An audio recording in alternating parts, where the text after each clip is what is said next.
Para ello vamos a leer en Mateo, vamos a seguir en el capítulo 7, pero vamos a empezar, antes de leerlo, teniendo una oración.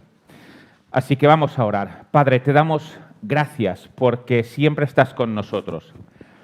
Te damos gracias porque, como veremos hoy en este texto, tú nos conoces.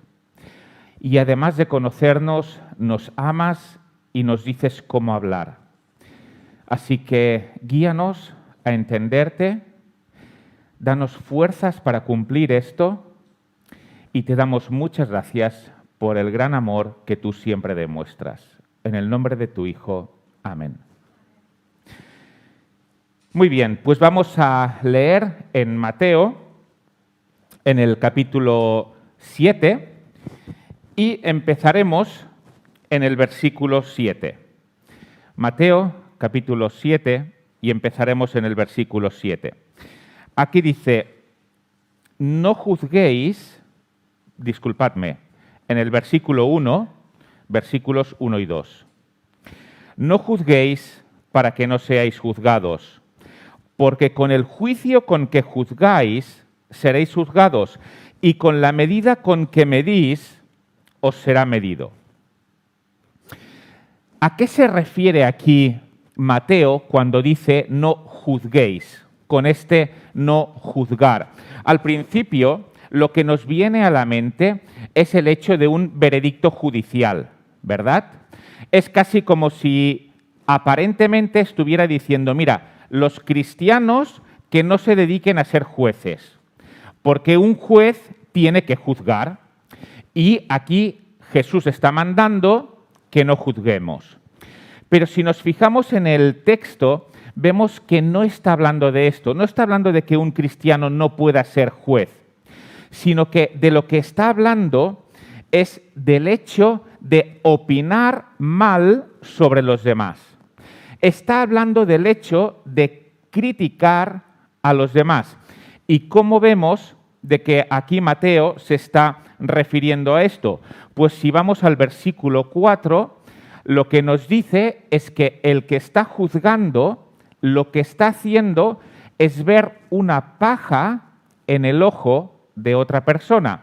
Y con esto a lo que se refiere es a ver una falta, a ver un error en la otra persona. Por tanto, no nos está hablando de que un cristiano no puede ser un juez, sino que de lo que nos está hablando es de no vayamos juzgando, no vayamos opinando, no vayamos criticando lo malo que vemos en los demás.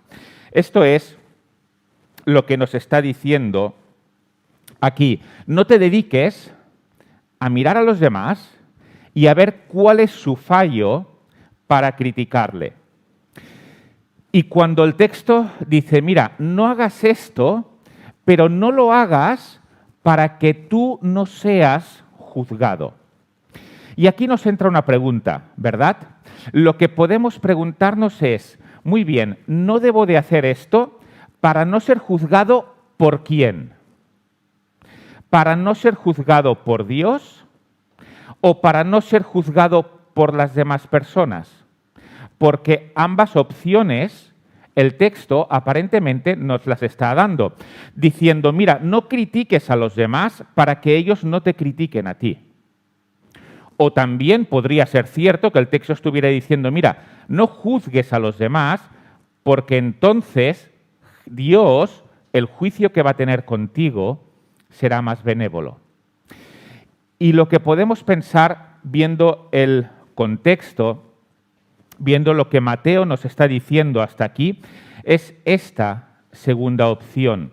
Es el hecho de que tal y como nosotros opinamos de los demás, tal y como nosotros nos fijamos en los demás y nos fijamos en sus faltas, es lo que Dios hará con nosotros en el día en el que nos juzgue.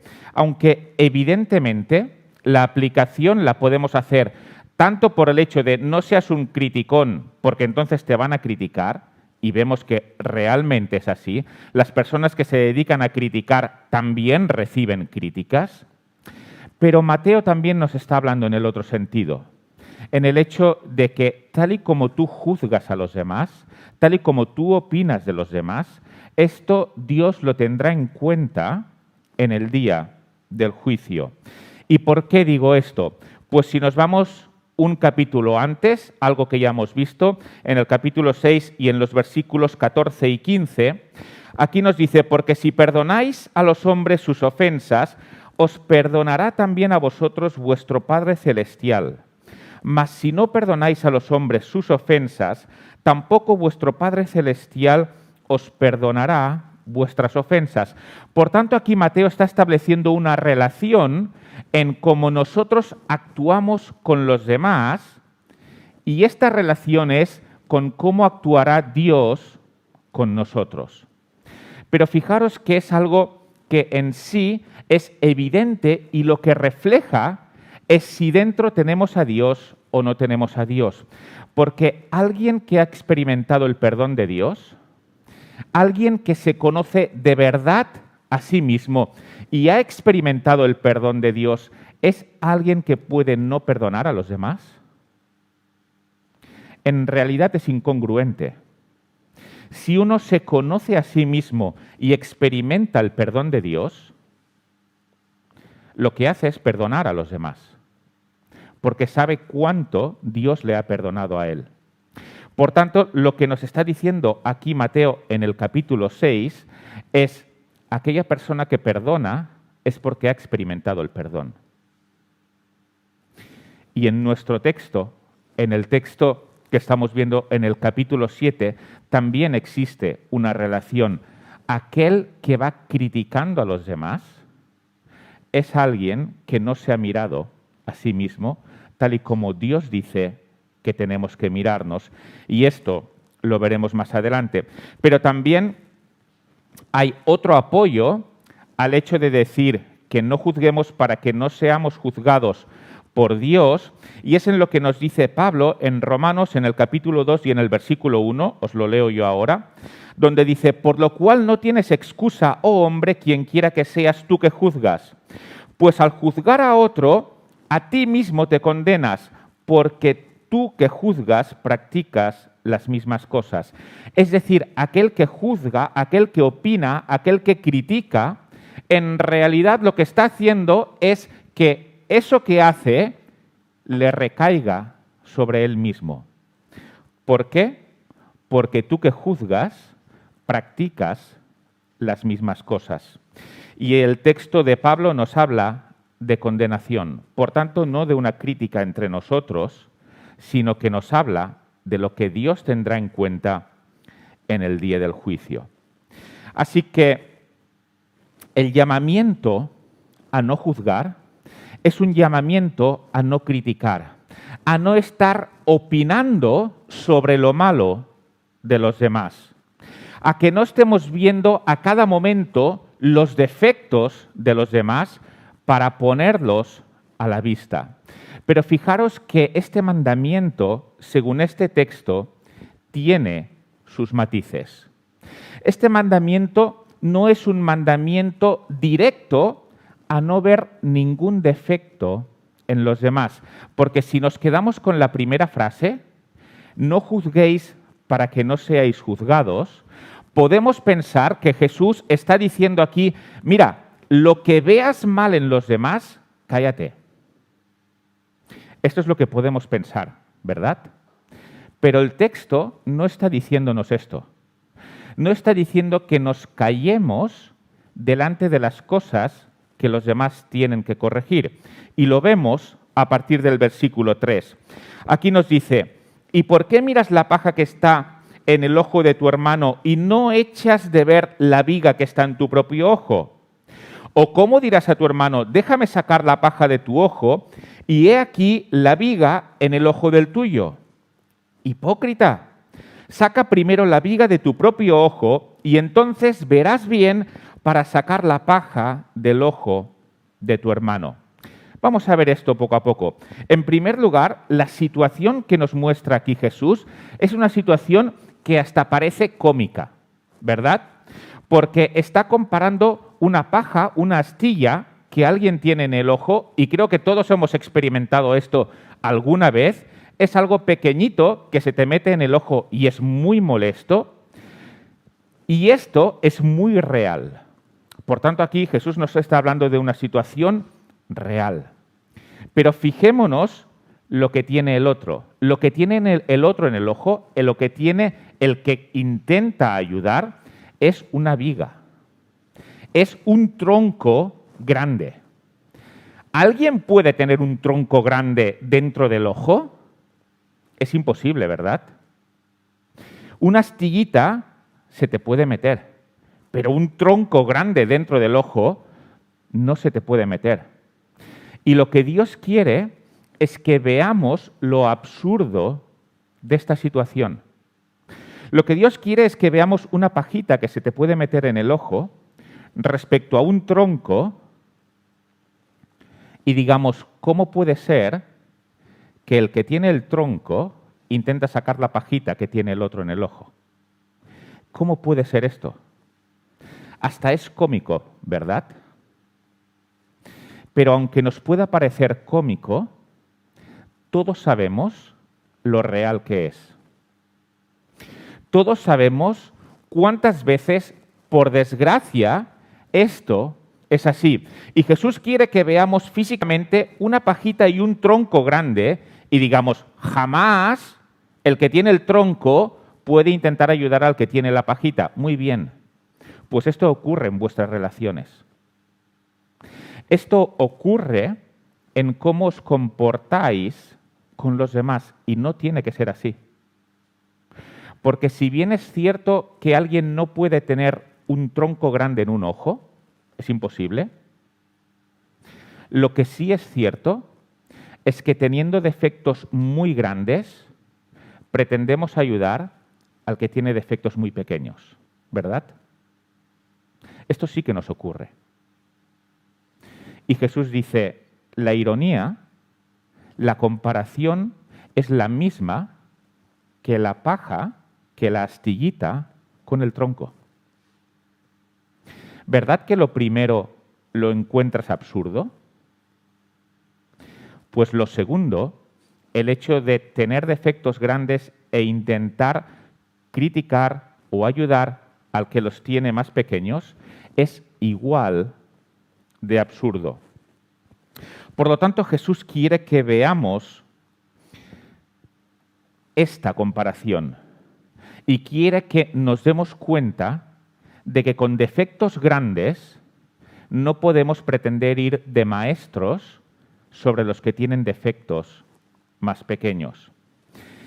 Pero el problema no es el hecho de ayudar al que tiene un defecto pequeño. Ese no es el problema. Jesús no está criticando aquí el hecho de que se intente ayudar al que tiene un problema pequeño. Lo que Jesús está criticando aquí es que se le intente ayudar teniendo un problema mucho mayor y no siendo consciente del problema mucho mayor que uno puede tener. Ese es el problema. El problema no es intentar quitar la pajita en el ojo del otro. De hecho, el texto dice que hay que hacerlo.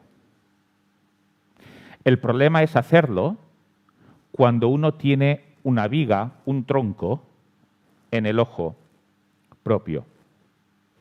En el versículo 5 vemos que cuando uno se saca este tronco, este problema grande, dice, entonces verás bien para sacar la paja del ojo de tu hermano. Por tanto, hay que sacar la paja del ojo de nuestros hermanos. Hay que hacerlo. El texto no está diciendo que no lo hagamos. El texto nos está diciendo cómo tenemos que hacerlo. Y tenemos que hacerlo, ¿cómo? Examinándonos antes a nosotros mismos. No vaya a ser que tengamos un problema mucho mayor. No vaya a ser que tengamos un tronco en nuestro ojo y pretendemos ser un cirujano en el ojo de nuestro hermano.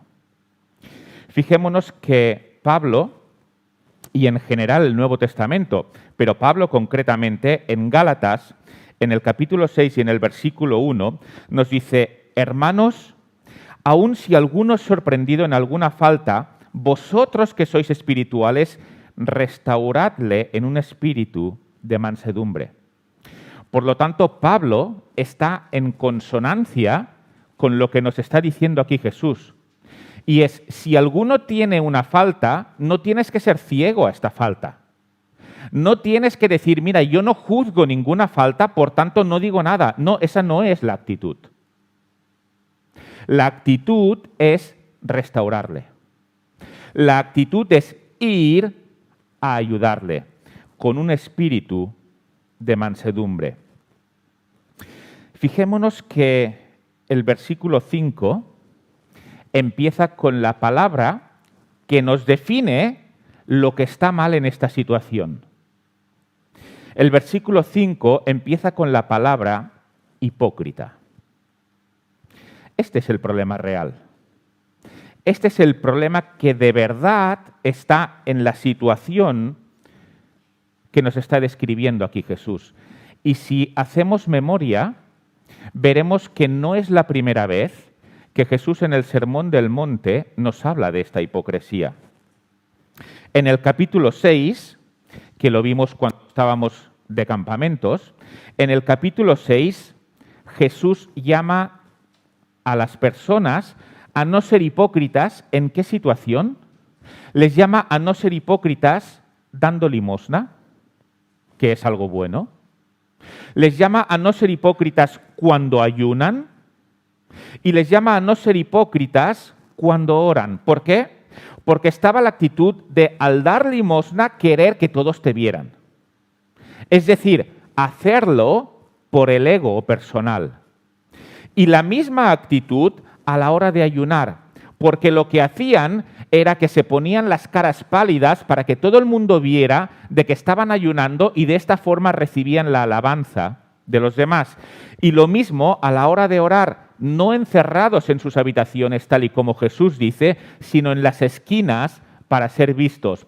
De manera que haciendo estas tres actitudes, esas tres cosas que son buenas, la limosna, ayudar y orar, podían estar haciéndolo de una forma hipócrita, de una forma incorrecta. Y Jesús dice, no tenéis que hacerlo así. Y ahora Jesús está hablándonos de lo mismo, pero en otra circunstancia. Si uno puede ser un hipócrita cuando ora, uno también puede ser un hipócrita cuando intenta ayudar a los demás. El problema no es orar, ni dar limosna, ni ayunar. Igual que el problema no es intentar ayudar a la otra persona. Eso se tiene que hacer. El problema es la actitud con la que se hace. El problema es que todas estas cuestiones que son buenas, que son positivas, que es un mandato que las hagamos, las podemos hacer de una forma hipócrita. Y Jesús nos conoce. Y dice, de esta forma hipócrita, como nos dice el versículo 5, no tenéis que hacerlo.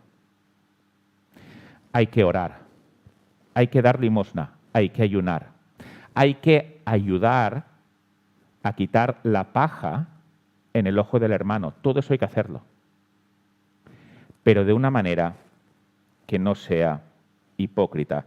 Fijémonos que lo que pretende la persona que lo hace hipócritamente siempre es lo mismo. Lo que pretende esa persona que lo hace hipócritamente es aumentar su propio ego, aumentar el reconocimiento, el hecho de quedar bien delante de los demás. El que ora en una esquina para ser visto, lo hace por eso. El que ayuna y se pone la cara pálida para ser visto y para ser alabado, lo hace por eso. Y el que da la limosna para que le vean, lo hace por esto. Pero el que critica a los demás, buscando los defectos de los demás, sin ver los suyos propios, también lo hace por su propio ego. ¿Por qué? Porque fijándonos en los defectos de los demás, apartamos la vista de nuestros propios defectos. Y hacemos que los demás aparten también la vista de nuestros propios defectos. ¿Por qué? Porque ver nuestros propios defectos nos ataca. Y eso nos duele. Por lo tanto, lo mejor es ver los defectos en los demás. Y todavía somos más duros normalmente en este juicio cuando el defecto que tiene el otro lo experimentamos nosotros mismos. Y todavía juzgamos con mayor dureza al otro cuando está haciendo lo que nosotros mismos hemos hecho. Esta es nuestra naturaleza. Jesús nos conoce muy bien. Y dice, esto no debe de ser así. Porque tenéis la tendencia a actuar de esta forma. Y aumentamos nuestro ego cuando vemos las cosas negativas de los demás, porque las nuestras aparentemente quedan tapadas. Y Jesús dice, no es cierto. Eso no es cierto. Sigues teniendo un tronco en tu propio ojo. Por lo tanto, el llamado es a ayudar a los demás, a ayudar al hermano, está hablando en estos términos, a quitar su propio defecto, a ayudarle en la paja, pero antes hacer una autocrítica. Y fijémonos que el texto en Gálatas nos habla de eso también. He terminado la lectura en un punto expresamente, pero si continuamos la lectura de Gálatas 6.1, dice, mira, corrige con mansedumbre. ¿Por qué?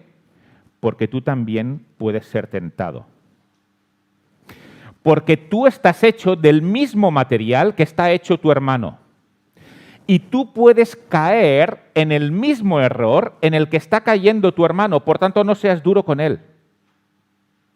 Porque eso que a él le pasa, te puede pasar a ti también.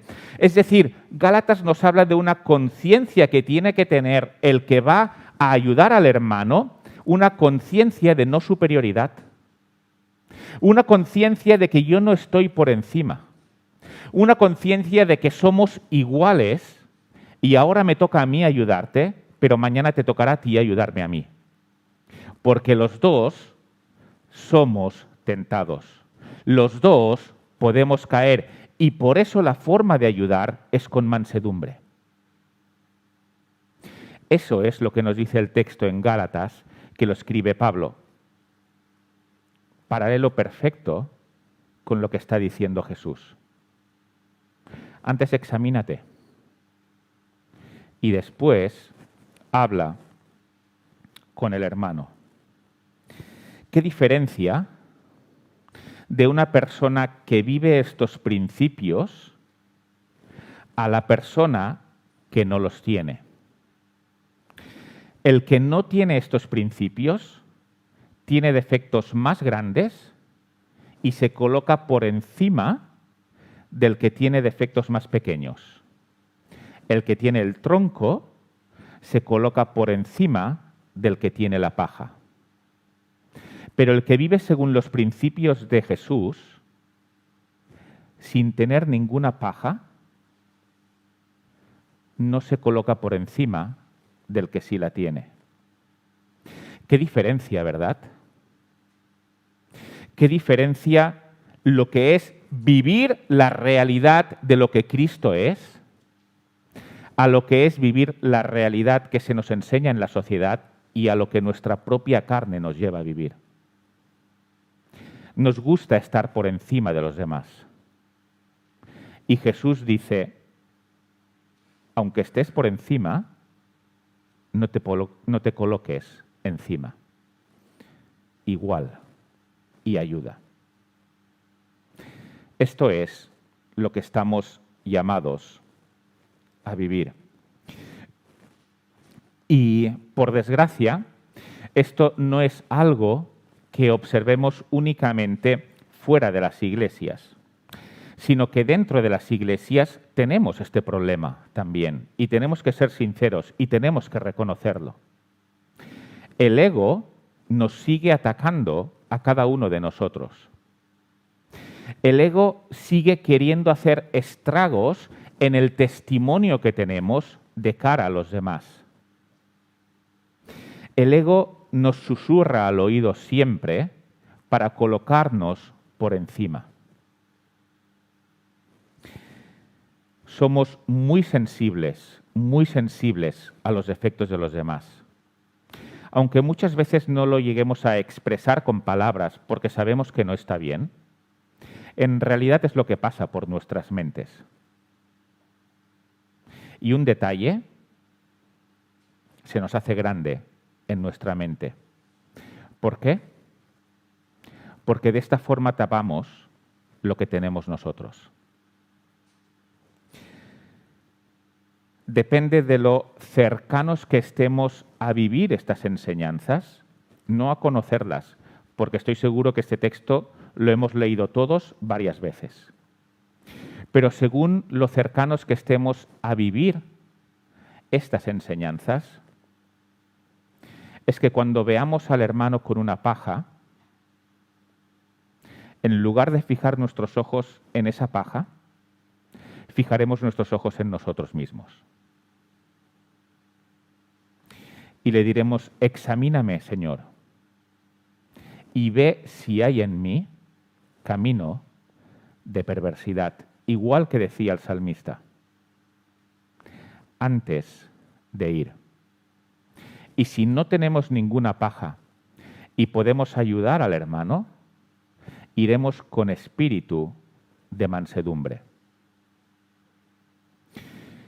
A todos los que lleváis años en las iglesias, que sé que somos la mayoría, ¿cuántos problemas nos ahorraríamos en la iglesia si viviéramos estas enseñanzas aparentemente tan sencillas? ¿Cuántos problemas?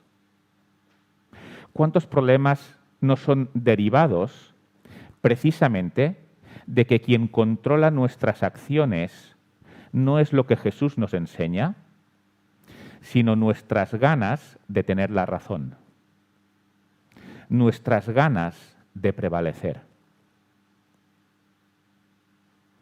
Así que esto hace estragos, hace daño dentro de la propia iglesia. Y qué bonito es estar al lado de un hermano que realmente vive a Jesús de esta manera. ¿Os ha pasado eso?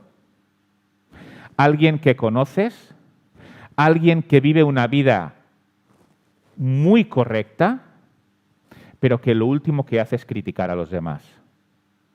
Y si ve algo en ti,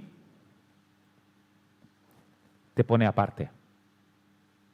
Y te lo dice con espíritu de mansedumbre, con ningún ápice de superioridad.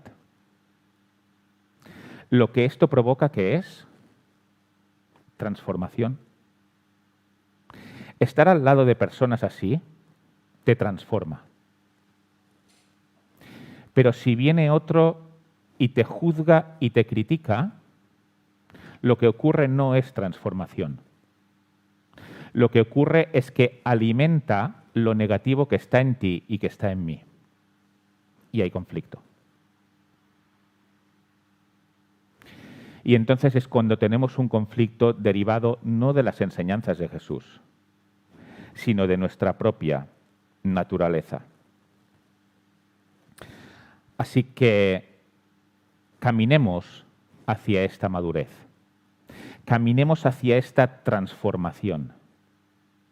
Hacia esta transformación que nos lleva a amar a los demás, a corregir, pero hacerlo con espíritu de mansedumbre. Versículo 6 nos dice, no deis lo santo a los perros, ni echéis vuestras perlas delante de los cerdos, no sea que las pisoteen y se vuelvan y os despedacen. A primera vista, parece que es un versículo que no tiene mucho que ver con lo que acabamos de meditar, ¿verdad? Pero la realidad es que sí está muy relacionado. ¿En qué sentido? Si nos fijamos en el versículo 1, nos dice, no juzguéis para que no seáis juzgados. Si aplicamos esto de una forma incorrecta, lo que haremos es no opinar nada de nadie, porque Jesús está diciendo, no juzguéis. Pero esto es una forma incorrecta de aplicar este texto, porque el versículo 6 sí nos está llamando a opinar sobre los demás. Sí nos está llamando a que no seamos absolutamente ciegos a la actitud de los demás. Nos está llamando a distinguir a los demás entre los que el texto llama perros y cerdos del resto. Por lo tanto, aquí tenemos otra evidencia de que el no juzguéis no significa no opinar sobre los demás, sino que significa hacerlo bien, de una forma correcta. Y este texto nos está diciendo, mirad, hay cosas santas y estas cosas santas tienen que ver con las perlas. No echéis lo santo a los perros, y la frase paralela a esta es ni las perlas delante de los cerdos. Aquí está igualando lo que es lo santo con las perlas. Y está igualando también los perros con los cerdos. Y cuando aquí nos imaginamos perros, no tenemos que pensar en los perros que nos vienen a la mente, porque en esta congregación tenemos muchos perros muy bonitos, ¿verdad? Que cuando han venido te dan ganas de abrazarlo, de rascarle la barriguita y se te pone panza arriba y es un perrito adorable. Y a veces esta es la imagen que nos viene cuando pensamos en un perro, pero no es la imagen a la que quiere llevarnos Jesús. Los judíos llamaban a los paganos perros. Era un insulto. Aquí Jesús está hablando de perros callejeros. Está hablando de perros sucios. Está hablando de perros a los cuales no te da ningún gusto acercarte y que además pueden llegar a ser peligrosos. Y el cerdo, como sabéis, es un animal inmundo, es un animal sucio para los judíos. Por lo tanto, aquí no está hablando de animalitos simpáticos. Está hablando de animales que no causan absolutamente ningún gusto. Y dice, mira, no echéis lo santo, es decir, no echéis las perlas a los cerdos. Si yo tengo aquí perlas, no tengo, pero si tuviera aquí perlas y tuviera aquí algún cerdo y se las echara, ¿qué es lo que ocurriría? Que el cerdo iría a comer lo que yo le he hecho, lo mordería, la perla es muy dura, no sé si llegaría a poder romperla, se haría daño en la mandíbula, la escupiría, la vomitaría y posiblemente se enfadaría conmigo por haberle dado esto y podría volverse en mi contra. Esta es la situación que está describiendo aquí Jesús. Si echamos una perla a un cerdo, no la va a apreciar. Al contrario, la va a rechazar. Si doy una perla a una persona que sabe lo que es, lo va a apreciar, ¿verdad? No va a actuar como ese cerdo. Por lo tanto, el texto lo que nos está diciendo, al comparar lo santo con las perlas, es no deis lo santo, no deis las cosas de Dios a aquellas personas que cuando se lo dais, lo vomitan, que cuando se lo dais, lo desprecian, que cuando se lo dais, incluso se pueden poner violentos con vosotros. Notemos qué es lo que no está diciendo el texto. El texto no está diciendo que no hay que presentar lo santo, el Evangelio, a las personas que no lo conocen. Eso hay que hacerlo. El texto no está diciendo que no hay que presentar lo santo, el Evangelio, a aquellas personas que lo han escuchado muchas veces. Tampoco está diciendo esto. El Evangelio, lo santo, hay que presentarlo a los que no lo conocen. Hay que presentarlo muchas veces. Y supongo que muchos de los que estamos aquí somos conscientes de que no hemos creído el Evangelio ni la primera, ni la segunda, ni la tercera vez que se nos ha presentado. Normalmente experimentamos dureza en nuestro corazón y Dios tiene que actuar mediante el Espíritu Santo para romper este corazón. Por lo tanto, el texto no está diciendo esto. Lo que está diciendo el texto es: no presentes lo santo, el Evangelio, a aquellas personas que lo desprecian, que lo vomitan y que incluso se ponen violentas cuando se lo presentas, que es la actitud del cerdo cuando come una perla.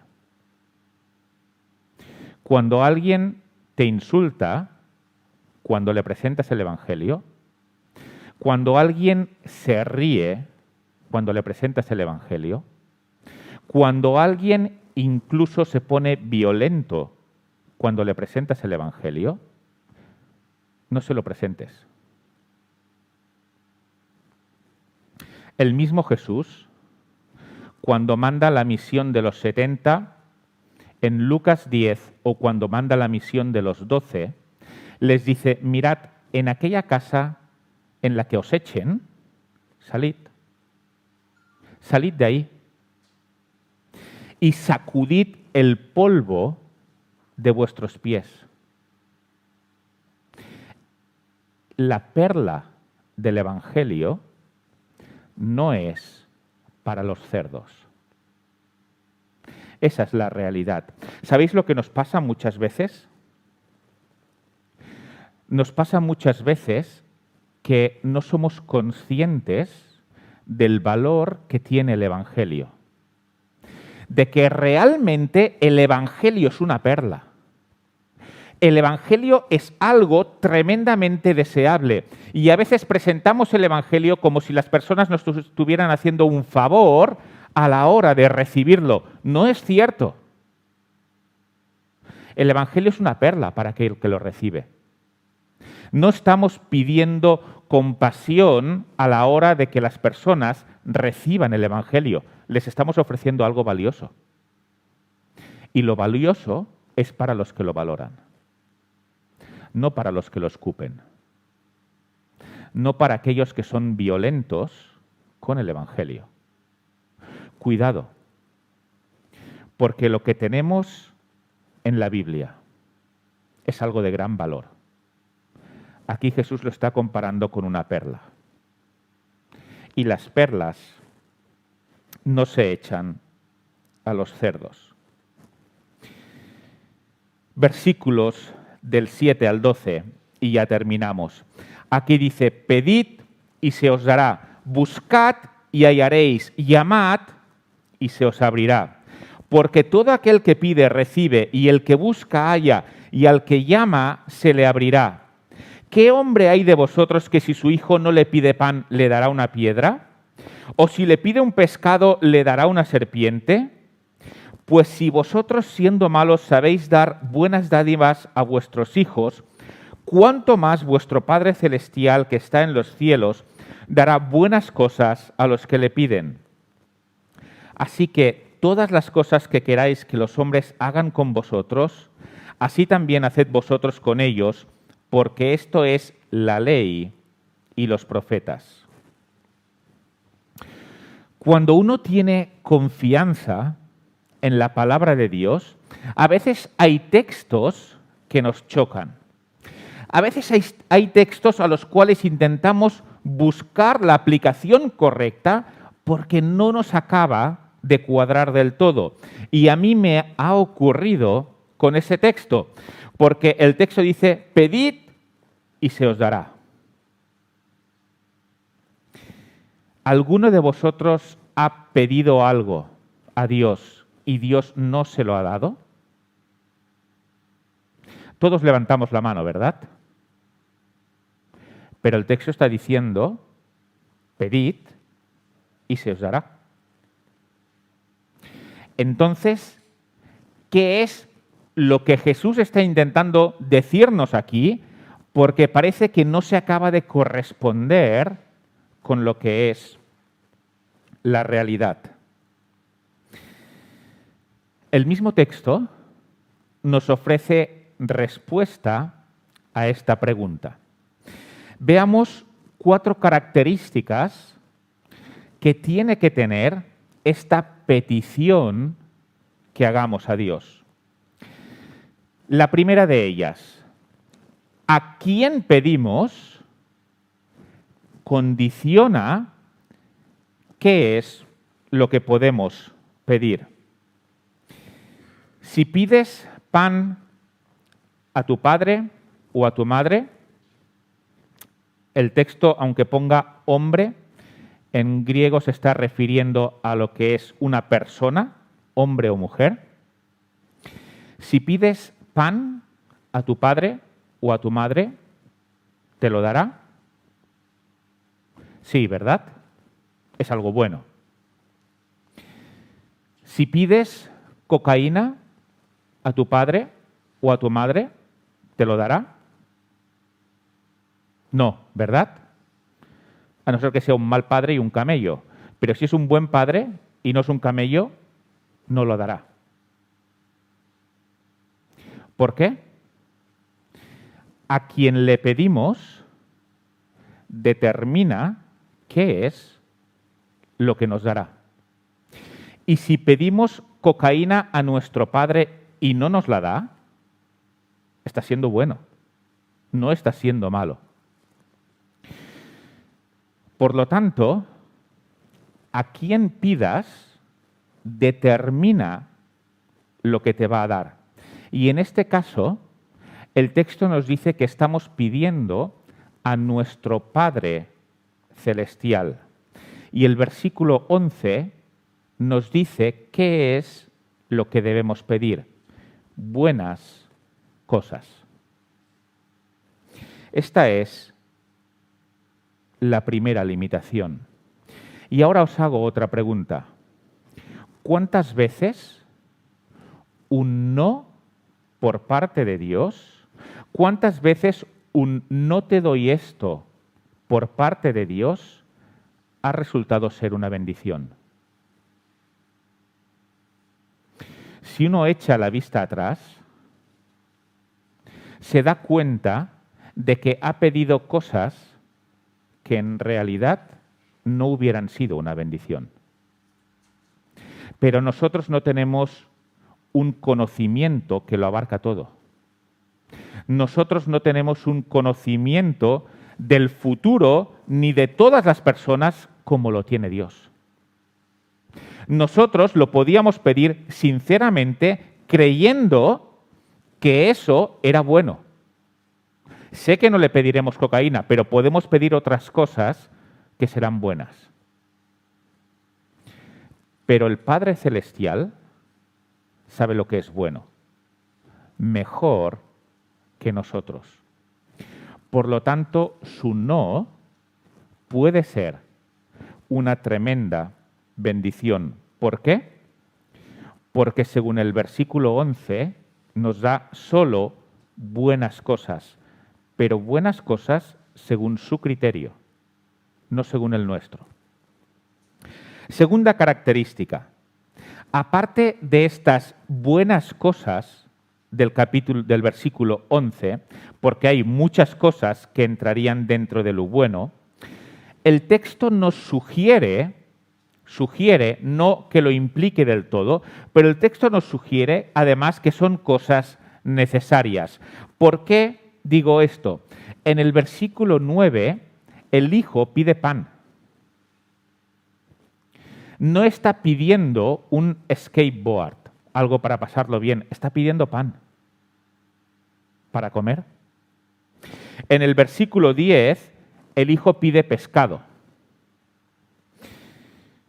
Nada de esto es un capricho. Y a veces, si pensamos en el pescado, podemos pensar en que es un alimento caro. Pero vemos que este hijo no está pidiendo un pescado en el sur de Alemania, donde eso es un lujo, sino que está pidiendo pescado en una zona de pescadores. Los discípulos eran pescadores en su gran mayoría. El pescado era un alimento básico en la Palestina del primer siglo. Por lo tanto, ni siquiera está pidiendo una comida cara. Ni siquiera está pidiendo una comida que sea un lujo. Sino que está pidiendo lo normal que se comía en aquella zona. ¿Recordáis la alimentación de los 5.000? Panes y peces. Lo habitual en una zona de pescadores. Por lo tanto, lo que vemos que está pidiendo aquí el hijo no son cuestiones que tengan que ver con algo que no sea básico, con algo que no sea importante, sino que el hijo está siendo muy responsable con lo que está pidiendo al padre.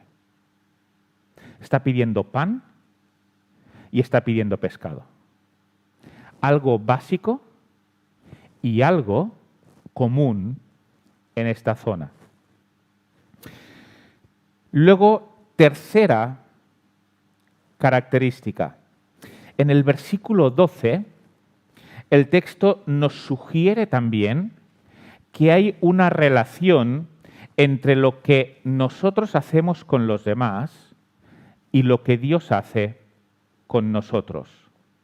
En la primera parte hemos visto el hecho de que, mira, no critiques, no andes juzgando para que no te juzguen. ¿Qué es lo que vemos ahora que está relacionado entre la actitud de nuestro Padre y lo que nosotros hacemos? Versículo 12. Así que, y así que está conectando este versículo con lo que nos acaba de decir. No necesariamente lo está conectando con lo que inmediatamente nos acaba de decir. Puede tener más conexiones anteriormente y seguramente las tiene. Pero en particular, en este texto, aunque en el de Lucas no es así, está conectando este versículo con lo que nos acaba de decir. Y dice, así que todas las cosas que queráis que los hombres hagan con vosotros, así también haced vosotros con ellos, porque esto es la ley y los profetas. Esto es lo que se llama la regla de oro. Es como si Jesús estuviera diciendo, mira, si quieres recibir de tu Padre Celestial, si quieres que cuando hablas con tu Padre Celestial, Él te escuche y te dé las cosas buenas que Él da, haz esto también tú con los demás. Porque esto es lo que manda la ley y los profetas. Y cuando aquí habla de la ley y los profetas, se está refiriendo al Antiguo Testamento, que los judíos lo dividían en 3 partes, pero estas 2 hacen referencia al conjunto del Antiguo Testamento. Por lo tanto, aquí Jesús está diciendo, tú pides y quieres que se te dé, ¿verdad? Hazlo con los demás. Sé generoso también con los demás. Esto es algo contraintuitivo, ¿verdad? Parece que cuando damos vamos a tener menos. Pero esa no es la lógica divina. La lógica divina es que al que te pida, dale. Porque tienes un Padre Celestial arriba que ve todo esto y que es dueño de todo. Ese es el mandato de Jesús. Va en contra de nuestra intuición, igual que va en contra de nuestra intuición el hecho de fijarnos antes en nuestros propios defectos que fijarnos en los demás. Pero aquí Jesús está corrigiendo nuestra intuición. Está bien el hecho de pedir del Padre Celestial y recibir, ¿verdad? Pues Jesús nos dice, así que tú haz lo mismo con los demás. Si alguien observa durante tiempo la vida de ciertas personas, de ciertos colectivos en la Iglesia, uno puede darse cuenta de que, como norma general, y por supuesto hay sus excepciones porque Dios trabaja personalmente en cada uno, pero como norma general, Dios es generoso con los que son generosos. Y como norma general, aquellas personas que más dan son las que menos piden. Y aquellas personas que más piden son las que menos dan. Jesús dice, esto no debe ser así. Y a veces uno observa la generosidad de otras personas y le reta. Pero todavía reta más cuando ves cómo Dios recompensa a esa persona. Y uno piensa, qué diferentes son los principios que nos dice Jesús en su palabra para que vivamos respecto a los que nosotros vivimos en nuestra carne. ¿Quieres recibir de tu Padre Celestial? Él quiere darte y puede darte. Pero así que aquello que quieres recibir de tu Padre Celestial, dalo también a los demás. Hay otra característica también de lo que pedimos, y es que cuando leemos el versículo 7, pedid y se os dará, buscad y hallaréis, llamad y se os abrirá, ¿qué os sugieren estas palabras? Estas palabras suelen sugerir, suelen venirnos a la mente en cuanto a cuestiones espirituales, ¿verdad? El pedid y se os dará es muy general, este no. Pero el buscad y hallaréis, ¿a quién tenemos que buscar para hallarle? El llamad y se os abrirá es una referencia directa al hecho de llamar a Jesús para que nos abra. Él usa este lenguaje en las parábolas. En la parábola de las vírgenes, ¿qué es lo que ocurre? Llaman para que se les abra. Por lo tanto, este texto nos está enfocando también en cuanto a la dirección de nuestras oraciones. Y es que, aunque no se limitan a cuestiones espirituales, porque es más amplio que ello, sí que tienen cierto énfasis en las cuestiones espirituales. ¿Qué es lo que pidió Jesús? ¿Qué es nuestro modelo? Él pedía con lágrimas por la conversión de Jerusalén. Una cuestión espiritual.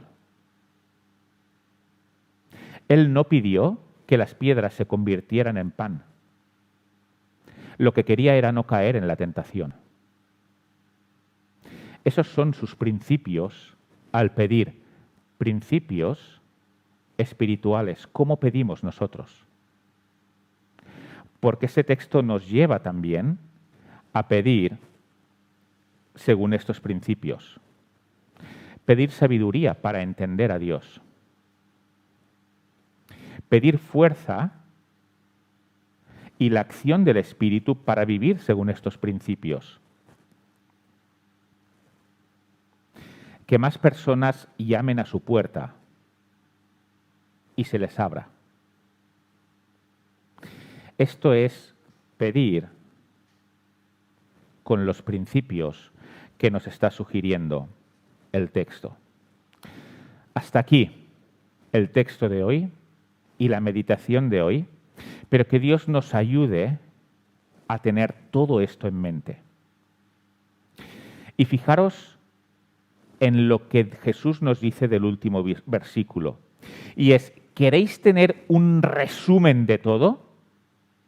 ¿Queréis tener una frase que lo resuma todo?